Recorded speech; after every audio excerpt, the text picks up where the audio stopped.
प्रतिमाला या ठिकाणी पुष्पार्पण करायचे आहे. शिवराम सरकार यांनी सुद्धा तथागत भगवान गौतम बुद्ध डॉक्टर बाबासाहेब आंबेडकर यांच्या प्रतिमेला या ठिकाणी पुष्पार्पण करायचे आहे.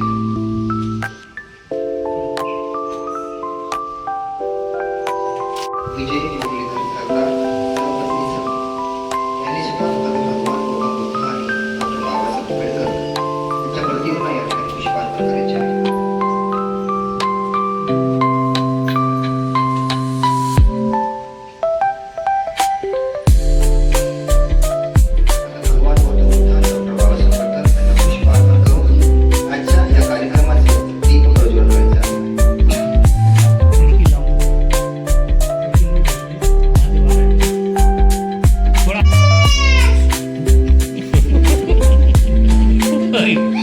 खंबा गेला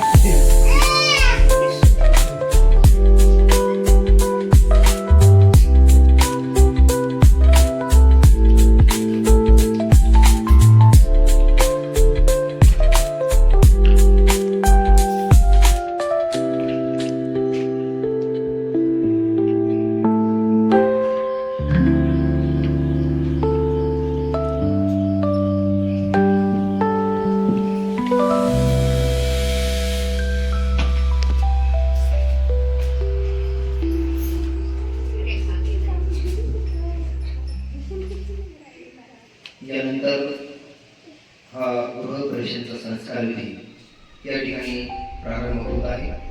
आपण सर्वांनी या ठिकाणी आपल्या आदर्शांना या ठिकाणी आपण वंदन करत आहोत, त्यांना स्मरण करत आहोत. आणि म्हणून आपल्या आदर्शांना या ठिकाणी वंदन करत असताना, त्यांना स्मरण करत असताना आपण गृहप्रवेशाचा आहे. आपले दोन्ही हात हृदयावर ठेवायचे, डोळे मिटलेले, मान झुकलेल्या अशा अवस्थेमध्ये आपण आपल्या आदर्शांना या ठिकाणी करण्यासाठी, सगळ्या व्याधीतून मुक्त करण्यासाठी त्यांना आशीर्वाद गाथा द्यायची. आशीर्वाद गाथा दिल्याशिवाय तुम्हीही त्यांच्या घराच्या बाहेर त्या ठिकाणी पाऊल ठेवायचं नाही. आणि म्हणून आपण या दुःखातून, संकटातून मुक्त व्हावे यासाठी आपल्या सर्वांसाठी आशीर्वाद गाथा आपण सर्वांनी आपले दोन्ही संघानुभावेन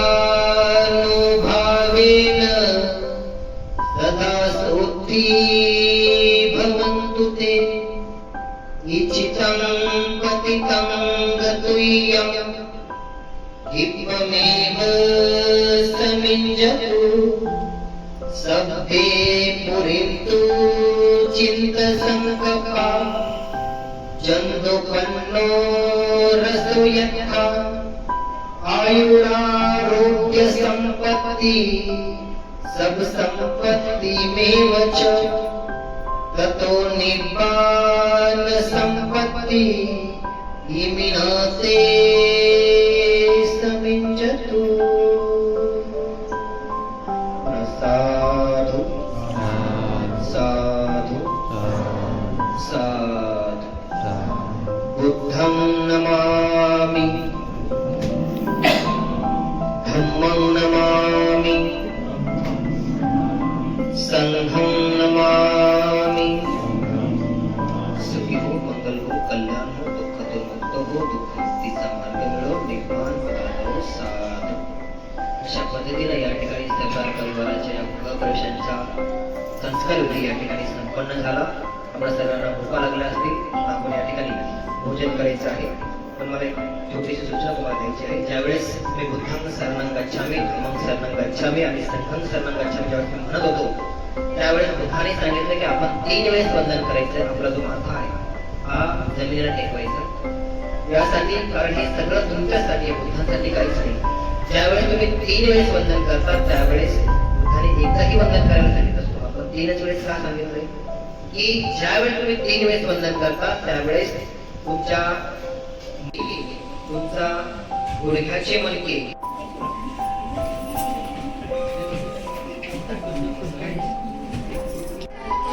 पैसे लागतात त्याला, इथे तरी नाही चालवायची.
चुरू चुरू रसमध्ये Carrying tales of